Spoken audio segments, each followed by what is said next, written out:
Então vamos falar da Dilma Rousseff de novo, olha ela aí, que ainda está solta, né? Ela quer dinheiro da comissão de anistia. E para o azar da ex-presidente empichada, caberá a Damares Alves, ministra dos Direitos Humanos, a análise do pedido da petista. A alegação para pedir mais dinheiro é ter sido presa e torturada durante o governo militar. Agora o pedido feito ao governo federal está na mesa da ministra para uma decisão final. Muita gente se aproveitou dessas indenizações, recebendo valores milionários dos cofres públicos. Além dos processos de indenização pedidos por ex-terroristas na comissão de anistia, há outros que correram nos estados que aprovaram leis locais graças às urdiduras da esquerda, né? E essas indenizações são imprescritíveis. Então, se um cidadão matar uma criancinha numa creche, o crime de homicídio prescreve. Mas se o cidadão foi terrorista e pegou cana porque matou em nome da causa da VPR, um dos grupos dos quais fez parte Dilma Rousseff, ainda pode receber várias indenizações a qualquer tempo. Auxiliares de Damares Alves apostam que ela deve rejeitar o pedido de Dilma Rousseff, cujos detalhes tramitam em sigilo. É o mínimo que se deve fazer. Olha aqui, essa farra do que se chama de Bolsa Ditadura precisa acabar, né? Deveria acabar no momento em que o Milor Fernandes escreveu a frase definitiva que resume tudo sobre esse pessoal que disse que lutou contra a ditadura e, portanto, precisa ser indenizado por isso. A frase do Milor. Eu pensei que fosse ideologia, era investimento. Tem gente vivendo disso, recebendo indenizações milionárias, e vou me fixar só numa categoria profissional desse bando aqui para ver o absurdo que são os jornalistas. Não sei se vocês sabem, o Zé deve saber, o Felipe também, mas para quem não sabe, nos acompanha, é o seguinte: o jornalista que ficou preso, digamos, 1 mês, 2 meses, 15 dias até, ele consegue a indenização, ele consegue ser promovido a perseguido político. E o cálculo do que se vai pagar a ele é feito com base no salário do diretor de redação, que é o salário mais alto pago a um jornalista profissional numa redação. Costuma ser. Pois bem, se você pegar o número de jornalistas que estão aí nessa Bolsa Ditadura e considerar que todos eles, se o governo não atrapalhasse, não tivesse atrapalhado botando a turma na cadeia, se todos eles continuassem trabalhando, eles seriam normalmente eles seriam diretores de redação. Então o Brasil ia precisar de umas 300 redações a mais, porque é muito diretor para pouca redação. O que eles querem mesmo é ganhar dinheiro. Um dá dinheiro pro outro. O Lula tá nessa turma aí, até o Lula. Zé Maria. Olha, é uma vergonha, porque o dinheiro público é um dinheiro suado, né? É o dinheiro pago ali dos impostos, do trabalho de cada um, e que teria que ser investido em regiões onde há necessidade da participação do poder público.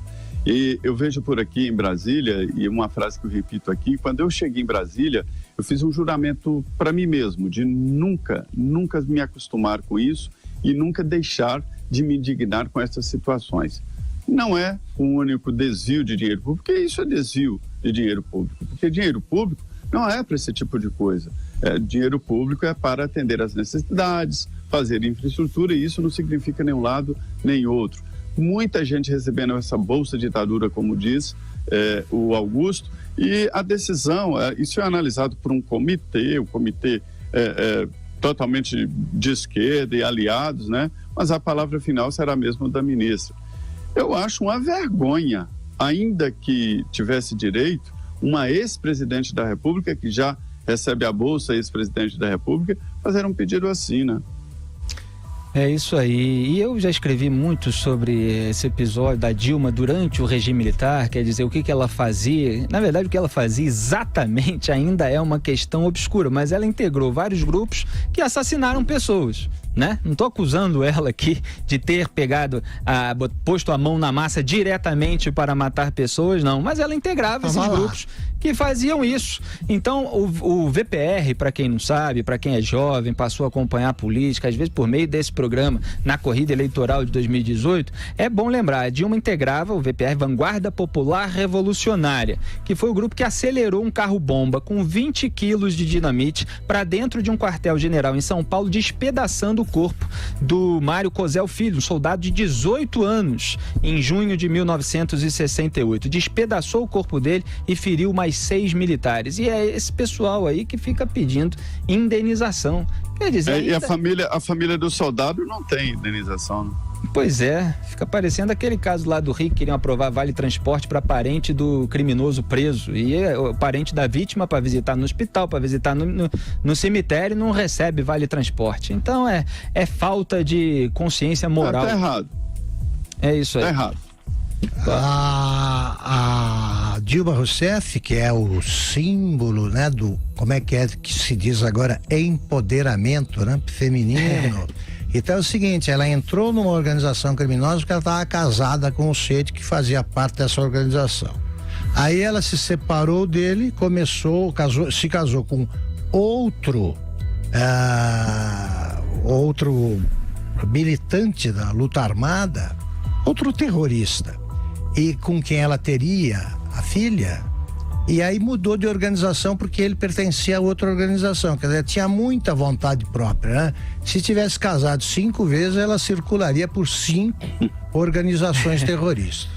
Talvez já estivesse no DEM. Exatamente. O Mário Cosel Filho foi o primeiro só dos 8 assassinados pela VPR nos tempos da Dilma, e ainda haveria mais 5 pelo menos pela VAR Palmares, também integrada por ela, e 3 pelo Colina, outro grupo que a Dilma integrou. E é sempre bom lembrar aquela declaração do Eduardo Jorge, que teve, pelo menos, a sinceridade em relação à sua experiência direta, de dizer, numa entrevista a um militante de esquerda, que eu assisti, aí eu encontrei a declaração, tornei pública, destaquei, e ela ganhou muita divulgação e disseminação na internet. Ele dizia, o Eduardo Jorge, que a esquerda, durante a luta armada, estava lutando para implantar outra ditadura no Brasil. Claro. Que ele próprio fica vendo esse pessoal da esquerda fingindo que estava lutando por uma democracia, o pessoal que participava de grupos como esses integrados pela Dilma, e ele acha aquilo um horror, evidentemente, um cinismo, uma enganação tremenda. Não me lembro agora exatamente quais foram as palavras que ele usou, mas vocês encontram esses vídeos no YouTube, nos meus artigos. Então, Eduardo Jorge, assim como Fernando Gabeira, e teve outra guerrilheira que eu incluí nesses vídeos também, que eu não me lembro o nome agora, tinham a sinceridade sobre a sua experiência direta. Às vezes a gente discorda deles em questões de ideia, mas não pode deixar de reconhecer a honestidade sobre o que ele viveu. Outro dia eu citei até o nome, eu falei, atribuir essa informação, eu disse um professor da Universidade Federal Fluminense, não, é o Daniel Arão Reis, que foi um dos ideólogos da ALN e que hoje dá aulas e tal. Ele fez um trabalho, um estudo, ele pegou todos os documentos publicados por todas as organizações que se meteram na luta armada, e ele, com a autoridade de quem participou disso, diz que em nenhum momento, em nenhum desses documentos é citada uma única vez a palavra democracia. Exatamente. Fala, Zé Maria. Eu li o livro A Vida Quer é Coragem, do jornalista Ricardo Amaral, grande figura, e lá e é uma visão bem assim pró-Dilma, né? E lá mostra claramente essa trajetória da Dilma e do grupo da Dilma no livro. É isso aí.